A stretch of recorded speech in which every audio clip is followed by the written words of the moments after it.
Yaps, ini dia HP Google Pixel 5. HP ini udah lama banget rilis ya, yaitu di tahun 2020. Dan HP ini juga agak berumur. Ini udah aku pakai selama 3 tahun. Dari awal beli di tahun 2023 akhir. Sebelum aku pakai Pixel 5, aku pakai HP Redmi Note 5A dari Xiaomi. Dan aku pakai HP Redmi Note 5A ini sejak tahun 2018 sampai akhir 2023. Sebenarnya tahun 2023 akhir sampai 2024 itu HP-nya tetap aku pakai ya, sampai akhirnya HP-nya itu wassalam. Alasan aku beli HP Google Pixel 5 ini adalah karena waktu itu sudah waktunya untuk beli HP baru. Memang aku pakai Redmi Note 5A di tahun 2023. Waktu itu udah mulai ngerasa HP-nya lumayan lemot, cuman bisa dipakai untuk buka WhatsApp dan pakai YouTube aja. Baterainya udah nggak sehat karena pemakaian sudah 5 tahun lebih ya, sejak 2018. Tombolnya udah mulai aus, tombol volume maupun tombol lock screen-nya itu dan lainnya udah retak-retak juga. Dan karena waktu itu juga ada keperluan untuk kerja yang kayak buka file dokumen Excel, itu udah mulai merasa menghambat juga ya. Nah, untuk di tahun 2023 pakai HP 464 ya, 4 GB RAM, 64 internal ya, it's uncomfortable. Ya gak nyaman, dan akhirnya aku mulai cari HP-HP yang sesuai dengan budgetku. Waktu itu aku ada budget sekitar 3-4 juta. Oh ya, ini sedikit tips juga ya untuk kalian yang mau ganti HP karena kebutuhan ya tentunya. Untuk keperluanku sendiri dengan budget 3-4 juta, aku lagi cari HP yang aku butuhkan. Jadi aku list HP yang memenuhi kriteria aku. Yang pertama, HP-nya bukan buat gaming. Kemudian nanti aku pakai HP ini untuk kebutuhan jangka panjang. Memori internalnya juga lega ya, termasuk RAM-nya juga. Terus HP-nya juga harus compact. Nah, minimal compact itu standarnya gimana? Minimal kalau masuk saku baju itu HP-nya nggak kelihatan gitu ya. Nah, beda kalau HP sekarang, mungkin HP yang lebih dari 6 inch, 6,5 inch itu kan HP-nya mulai agak besar, gede. Jadi kalau masukkan di saku baju yang depan itu mungkin HP-nya kelihatan setengah gitu ya, setengah muncul, setengah masuk kantong. Dan aku pribadi nggak suka HP yang kayak gitu, terlalu gede. Next, kameranya juga harus bagus. Terus RAM-nya juga agak gede dikit, mungkin 8 GB, 6 sampai 8 GB. Dan terakhir, chipsetnya itu yang kenceng. Nah, di tahun tersebut ya, tahun 2023, untuk cari HP yang sesuai dengan kriteria aku sendiri itu agak sulit ya, karena HP-HP di zaman itu banyak banget keluaran dengan ukuran 6 inch ke atas. Jadi kalau dipegang itu gede gitu HP-nya. Which is aku sendiri nggak begitu suka ya HP yang terlalu gede itu. Dan untuk pengalamanku pakai Android, pastinya tiap tahun performa HP-nya itu berkurang ya, terutama di bagian kamera. Jujur, waktu itu lihat brand Samsung, Xiaomi, Oppo, Infinix dan lain sebagainya, itu nggak tertarik ya, apalagi di range harga 3-4 juta. Itu mungkin awal-awalnya bagus. Nah, ini pengalaman pribadi aja ya, pakai Redmi Note 5A. Itu di awal beli udah lumayan, cuman di tahun kedua itu langsung berasa drastis, mulai penurunan ya, apalagi di kualitas kamera. Dan finally aku cari HP-HP dengan kata kunci mantan flagship, compact. Nah, akhirnya ketemulah dengan 3 brand yang speknya cocok dengan kriteriaku. Yang pertama ada Sony Xperia 5 Mark II, yang kedua itu ada iPhone 11, dan yang ketiga adalah seri Google Pixel seri 4 sampai seri 5. Dari ketiga list ini aku riset semuanya, dan ada beberapa hal yang aku sedikit kurang cocok. Yang pertama, kalau Sony, untuk cari orang yang jualan ini agak sulit ya, bahkan di marketplace, dan banyak pengguna Sony juga. Waktu itu aku riset kena lightsaber, layar kuning, layar hijau atau pink ya, kena garis-garis gitu. Kemudian untuk pasar Sony sendiri itu sudah lama cabut dari Indonesia, jadi agak khawatir juga ya, untuk mungkin kalau rusak itu spare partnya gimana, kan HP-nya sudah mulai kalah ya, kalah dalam artian pasarannya kalah dengan brand-brand Samsung, Oppo yang beredar di Indonesia.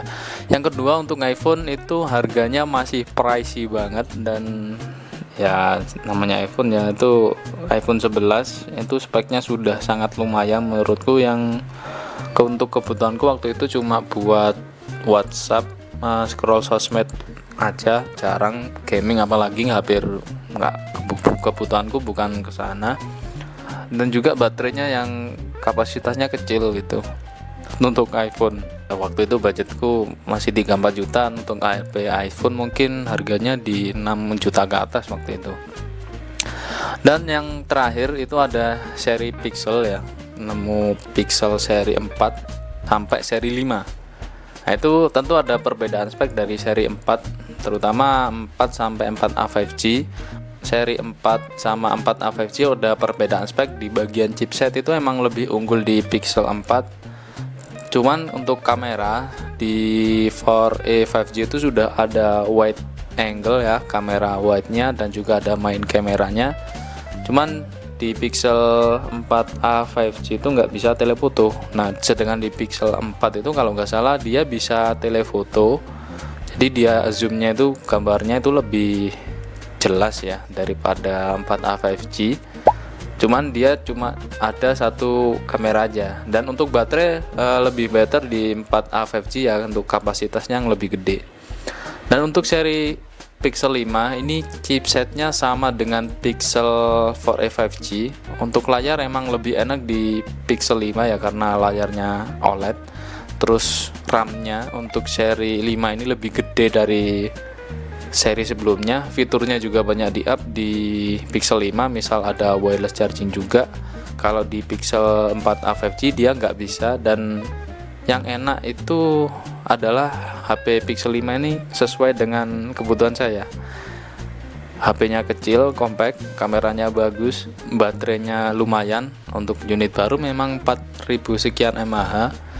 Dan juga kalau seandainya Pixel 5 ini ada port headset itu udah lumayan sangat bagus lah, pasti banyak yang ngincar Pixel 5. Dan dari ketiga brand HP yang sudah aku sebutkan dan dari spesifik yang aku butuhkan, akhirnya aku beli Google Pixel 5. Dan untuk harga segitu aku dapat di unit yang mulus banget ya, kira-kira 97% dari kondisi fisik. Dan unitnya tentu dapat yang rewrite. Waktu itu harga 3 jutaan ya dapat Pixel 5. Untuk yang belum tahu soal rewrite, kalian bisa search aja di YouTube, banyak juga yang bahas. Mereka mungkin channel lain lebih spesifik lagi tentang rewrite. Kalau bahasa gampangnya, Pixel ini kan masuk ke Indonesia itu secara nggak resmi, jadi sinyal HP-nya tuh nggak bakalan muncul. Nah, biar sinyalnya ini muncul, ada sedikit atau trik ya, yaitu dioprek bagian firmware-nya di HP-nya agar bisa munculin sinyal kartu SIM-nya. Anyway, yang paling aku suka di semua seri HP Google Pixel adalah chipsetnya yang menurutku kenceng, meskipun untuk sekedar HP daily use aja, dan itu enak banget. Hampir no delay untuk kebutuhan ringan di tahun ini, meskipun chipsetnya keluaran lama ya.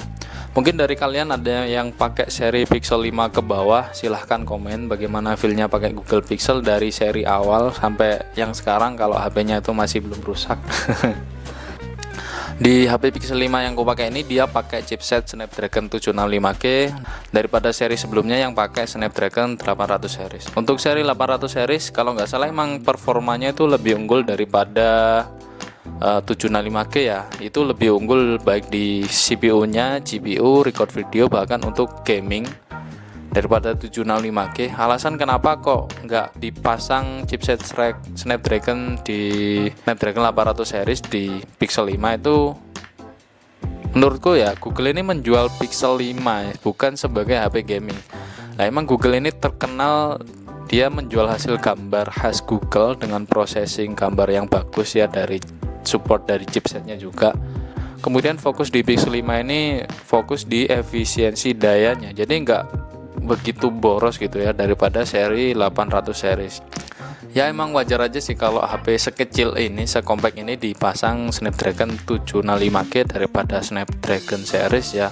Mungkin kalian pernah tahu dulu itu seri Triple X ya 888 itu chipset yang cepet banget panas.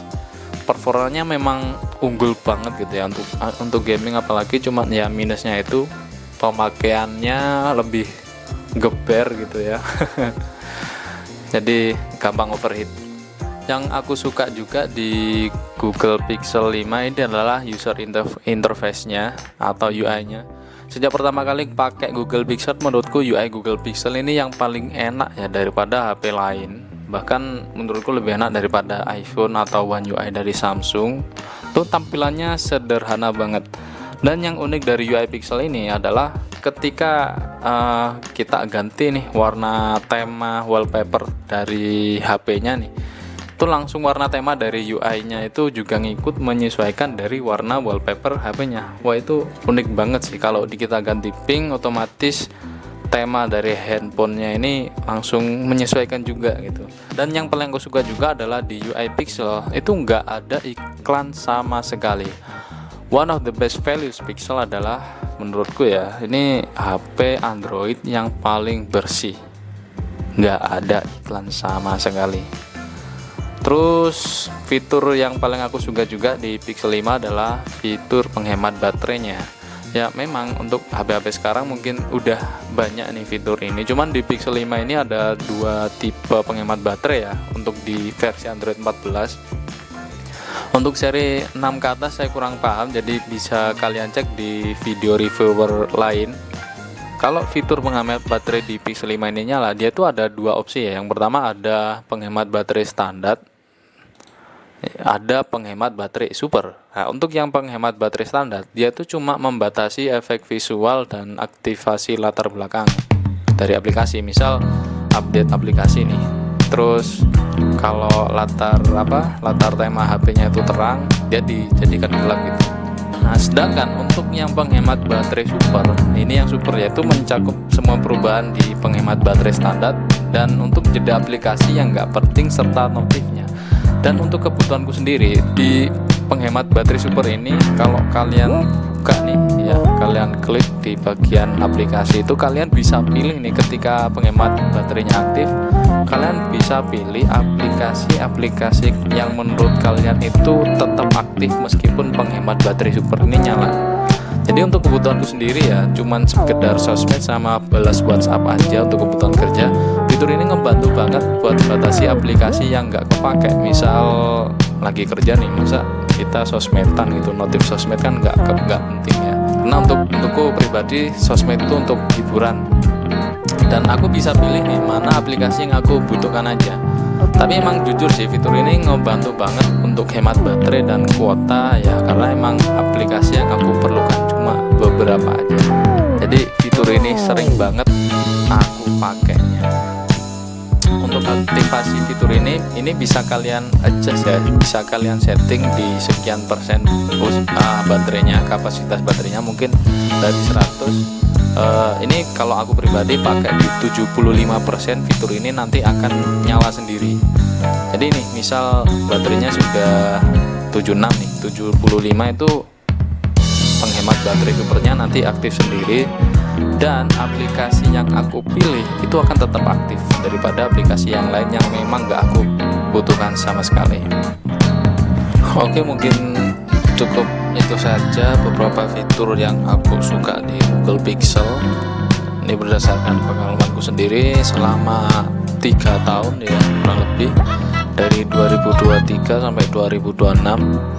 Mungkin dari kalian ada yang beda pendapat nih tentang UI paling enak itu UI dari brand mana, atau mungkin HP yang enak juga selain Pixel, bisa kalian tulis ya di kolom komentar. Terima kasih, sampai jumpa di video berikutnya.